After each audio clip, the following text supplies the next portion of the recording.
যদি অস্বীকার করেন তাহলে আমি প্রুফ সহকারে বের করে দেবো। আপনি যে বিয়া ছাড়া ছিলেন, আপনি যে বিয়ার সাথে ছাড়াই আজকে 11 দিন, আপনার জামাই গেছে আজকে 2 দিন, 19 দিন ছিলেন আমার বাসায় আপনার হাজবেন্ড কে নিয়ে।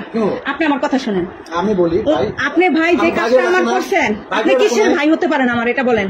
আপনি যেই কাজটা করছেন সেম একই কাজ তার বিয়া করাইলেন, তার মানে আপনি কি দালাল? আমাকে বুঝান।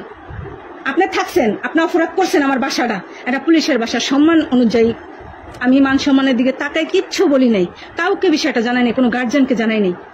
এখন আপনি যে একটা অকারেন্স করছেন, আমি আপনাকে ক্ষমা দৃষ্টিকে দেখছি যে মানুষকে ক্ষমা করে দেয়, কারণ আপনি তো সিনিয়র পার্সন, আপনি তো জুনিয়র না। আপনি যে ভুলটা করছেন সেই একই আপনার রেফারেন্সে আরেকজনকে দিচ্ছেন, সেও যদি সত্যটা বলে আমি এই বাড়ির কেউ টের পাইব না। সে যদি আমার লাগে মার্কেটিং করে সবাই জানবে, সবাই জানবে। আপনি সত্যিটা বলেন, আমি কিচ্ছু বলবো না আপনাকে। আমি তার সব ডিটেলসলি জানি। ওর বাড়ি রাজশাহী আমাকে নিয়ে গেছে, মানে যেখানে মানে কাজী অফিসে আমার কাছে সাইন নিছে ঠিকই, কিন্তু আমার কাছে কাগজপত্র কিছু নাই। এই কারণে আমি প্রমাণ আমি দিবার পারবো না। আপনার বিয়েই হয় নাই, কিসের কাগজপত্রের কথা বলেন? জানি না, আমার কাছে একটা কাগজের উপরে। আপনি একটা মেয়ে মানুষ, বিয়ে শাদী ছাড়া কিভাবে একটা পুরুষের সাথে ছিলেন আপনি এতদিন? এখন আমি এখন সত্যি, আমি যদি আমার সন্তানের যদি আমি দিব্যি খেয়ে যদি আপনার কোনো সন্তানের প্রতি মায়া নাই, আপনার আমার এখন মারা উচিত জানেন। আপনার সন্তানের প্রতি আপনার কোনো মায়া নাই। একটা মা হওয়ার পরে মা কিভাবে সন্তান রেখে আর একটা পরপুরুষের সাথে আসে? বাবারা পারে, বাবারা 2-4টা বিয়ে করতে পারে, এটা জাহেজও আছে আমাদের ইসলামিক ভাবে। আপনার তো আমার ডিভোর্স হয়ে গেছে প্রথম স্বামীর সাথে। আপনি এনার সাথে যা আসছেন, আপনি বিয়ের সাথে বইয়া আসবেন না? আর বিয়ের সাথে বইয়া থাকবেন না? আপনি আপনি আমার সাথে একটা মিথ্যা বললে না আপনি বাঁচতে পারবেন না। বললাম না, আপনার আল্লাহ খুদা নাই, আপনি আমার সাথে একটা মিথ্যা বললে আপনি বাঁচতে পারবেন না। আপনি যদি একটা মিথ্যা বলছেন না, খোদার কসম আপনার আমি এই রুমেতে নোংরা করে বানাম। আমি যে কি করবো আপনার কোনো জানাই নেই আর ধারণাও নেই। আমি কিন্তু খুব ভালো মাইন্ডের মানুষ, আবার খুব খারাপ মাইন্ডের মানুষ। যে যেমন আমি ঠিক তার সাথে তেমন। আপনার মান সম্মানের কথা চিন্তা করে আমি আমার রুমের ভিতরে ডাইকা নিছি এবং তারে সহকারে। আমি কিন্তু রাস্তায় বের করি না আপনাকে।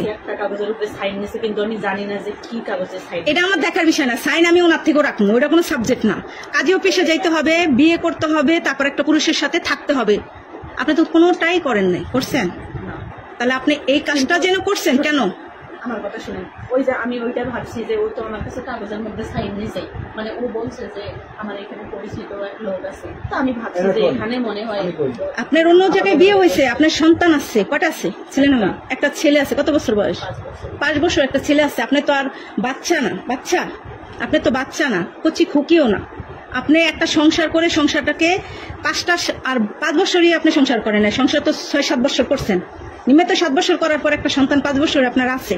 7 বছর সংসার করে আপনি যে বাজামা চুলটাই খাইতে পারেন না এরকমটা কিন্তু না। আপনি যথেষ্ট মেধাবী এবং জ্ঞানী। আপনি যে কাজটা করছেন খুব খারাপ করছেন। এখন এই কাজে থেকে আমার রুমটার ভিতরে যে কাজগুলো করছেন, এখন আপনার কি শাস্তি দেওয়া উচিত? আপনি নিজেই বলেন, কি শাস্তি দেবো আপনাকে? আপনি কি বলবেন? আপনার তো লজ্জা থাকলে আপনার কথা বলাই উচিত না। আমি তারপরে বলবো। আপনি তো নির্লজ্জ, বলেন আপনি কি বলবেন? যেদিন আসছে সামনে বলার পরে আমরা বলবো যে ভাই তুমি গেলে আপনার আমার সাথে যে লোকটা আসলে প্রথম মোটা করে দুদিন আসলাম না, প্রথম দিন আপনি ছিলেন না, নিয়ে আমরা কাজী অফিসে যান এর কথা কিন্তু সামনে আসে জিজ্ঞেস করেন। সে বলছিল আপনাকে কাজী অফিসে যাওয়ার কথা। হ্যাঁ বলেন। কথা বলি 2 দিন গেল 3 দিন গেল, কিন্তু আমার একদিনও আমার কাছে গেলি না যে ভাই আমি যে কাজে অফিসে যাওয়ার কথা, কোন কাজে অফিসে যাবো কি ভালো কিন্তু আমার কিন্তু আমার বলেও নেই, বলে নাই। এখন আমি পরে যখন দেখতেছি যে না এদের বাসায় তো আমি আসি না, ইদানিং কালকে আজকে আসি আমি। আপনি তো ব্যাপারটা সবই জানেন। সবে জানি না তো আমি আপনি তো আমাকে বলেন না, আপনি তো আমাকে বলেন না। কথা আমি সমাধান করার জন্য তো জিনিসটা কইছি, 1000বার কইছি যে এইভাবে কিন্তু একটা মেন হচ্ছে তার ইজ্জত, সেটা যদি মিলান হয়ে যায় সে মেয়ে বাচ্চা একটু মানিজ্যতের কোনো ভয় নেই। কেমনে কেমনে কেমনে ওদের চলতেছে। রনি যায়, রনি কই ও মাথায় কিছু নিচ্ছে না।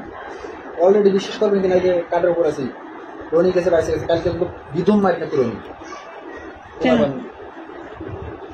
পোলাপানের জন্য। হ্যাঁ পোলাপানের মারি দিতে বিধম দুর্গম।